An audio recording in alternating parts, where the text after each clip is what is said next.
I want to share my story, not for sympathy.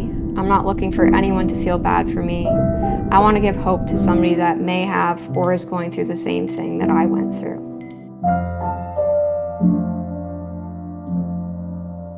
I think I'm ready. Sports have been a part of my life since the moment I could walk. I grew up playing hockey, lacrosse, and competitive gymnastics. When I was 13 years old, my life changed. We were probably about a couple weeks into high school, and I get pulled out to go right to Sick Kids in Toronto. Little did I know that would be the last time I was at home for the next 5 weeks of my life. Once the testing began, the biggest concern was they found fluid around my heart. My heart rate was as low as 36 beats per minute at rest. I was put on bed rest for a whole week. Being so active, I felt like my world was ending. Any food they gave me was upsetting my stomach even more, but they were just trying to force feed me in order to stay alive and gain a little bit of weight back. Day after day turned into week after week, and I was stuck there. I couldn't see my parents during the day. They had to go home. The only time they could visit me was at night, and I just basically spent the whole time eating. 5 weeks later, on November 11th, 2013, I was finally discharged. Nobody really came to a conclusion of what the diagnosis was.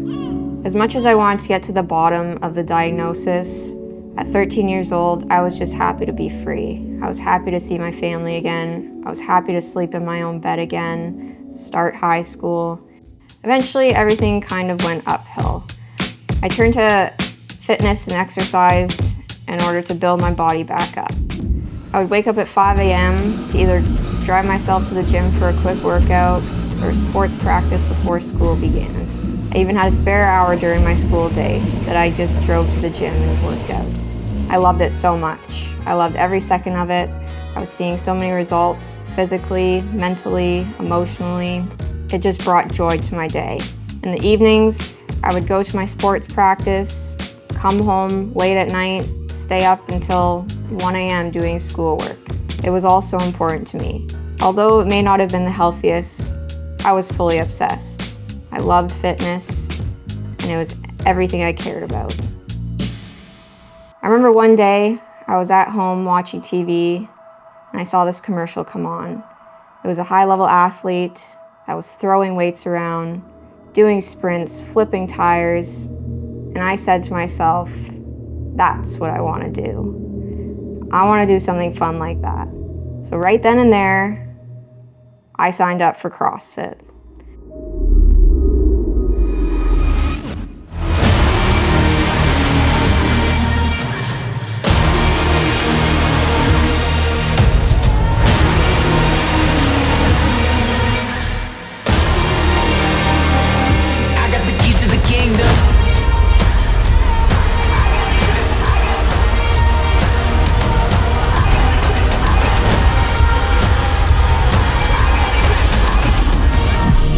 CrossFit became my life for the next 6 years.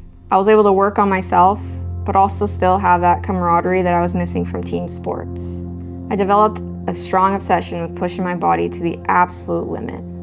I didn't want to stop. I just wanted to keep going. I wanted to see where my mind and body could take me. During the pandemic, the only thing I had was fitness. At this time, my health issues started creeping back in. I was tired every day, was in stomach pain every day, and I just didn't know what to do at this point. I would have to make frequent trips to the hospital in debilitating pain, only to come back with an inconclusive test result. I was left frustrated, beyond belief. I felt like all these health issues were holding me back from reaching my full potential as an athlete and as an individual. Eventually, I was able to get a food intolerance test, which came back very shocking to me. I had to eliminate all my favorite foods and was left with basically potatoes, meat, nuts and seeds, and a few fruits and vegetables. I was feeling a lot better. But again, something still just didn't feel right. I just kept pushing through day after day, not knowing, hoping that one day it would clear up. Once I regained some of my energy, I had this insane drive to just start setting goals for myself. I decided, in the spur of the moment, to go out and run my first half marathon without a proper training plan.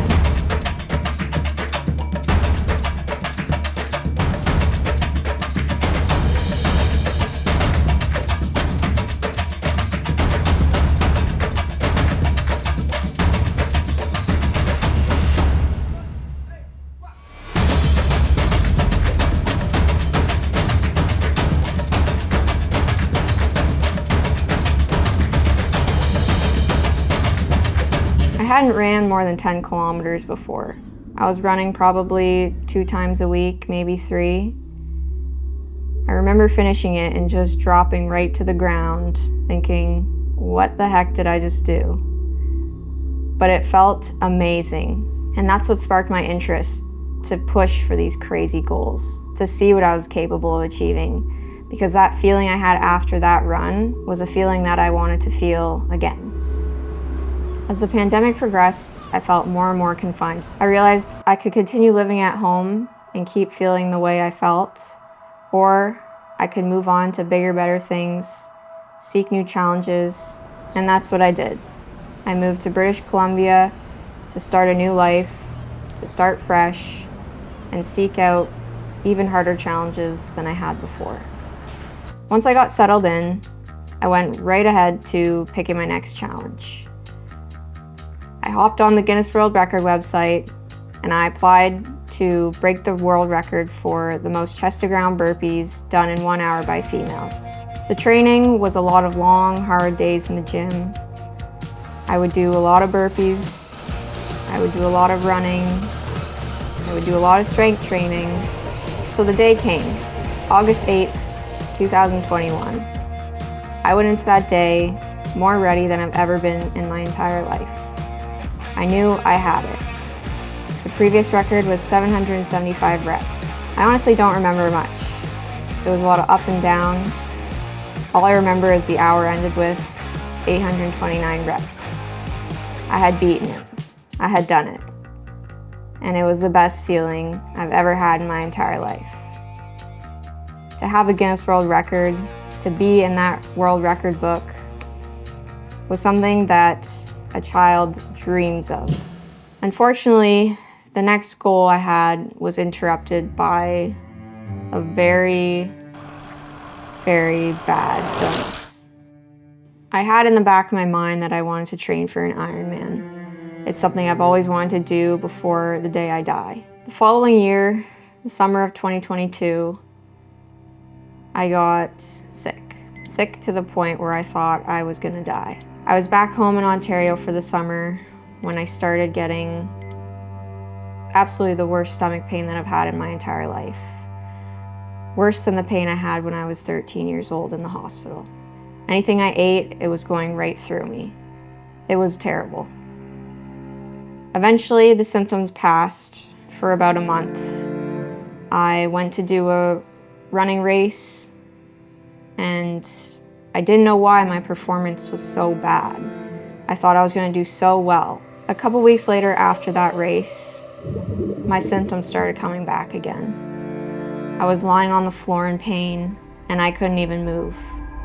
I was trying my best to keep up with my training while all this was going on. When I went to the hospital, they just kind of shrugged me off, gave me antibiotics, and said that should do the trick. Meanwhile, everything just kept getting worse. My legs started swelling extremely. You could put your thumb imprint in my leg and it would stay there. There was so much fluid.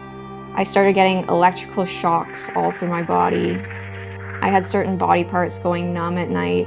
I was laying in bed staring at the ceiling thinking, I'm gonna die. Every day just kept getting worse and worse. I tried to go to the gym because for me that was therapy.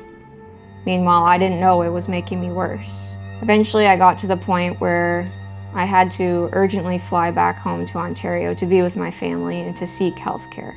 Endless testing began. I had full ultrasounds on my legs to test for blood clots, which is common with fluid in your legs, also known as pitting edema. I had multiple ultrasounds of my heart, x-rays of my chest because I was having such bad chest and heart pain. I was scared. I was so scared. Turns out they found a very, very bad toxin in my intestines that was causing all these issues. My mental health was really suffering. I was anxious. I was scared to sleep, thinking I wouldn't wake up the next day. I was given antibiotics again, but nothing was getting better. Physical activity was taken away from me again, and I would just get flashbacks to when I was 13 years old. I vowed to myself this would never happen to me ever again. And here I was, in a similar situation, but different, going through it all over again, thinking it was never gonna end. Why me? Why am I gonna die? What did I do to deserve this? I took my life into my own hands and figured no one's going to save me but me. I seeked out to multiple healthcare providers elsewhere in the country, and we eventually found a place to get fecal transplants. So fecal transplants are meant to replace the good bacteria in your intestines, repopulate it in order to get rid of all the bad toxins, what was in my intestines at the moment. So for the next 2 weeks, every night, we had to self-administer fecal transplants through an enema in order to fix this problem. I was still having all the anxiety. I was still having all the stabbing pains around my body, the fluid in my legs, which just made me feel desperate. I remember the exact day when I had a stool sample done and it was clear. The toxin was supposedly gone, and I was able to slowly start living my life again. And eventually, the diagnosis was found. I was diagnosed with colitis. All the symptoms from the last 10 years finally added up.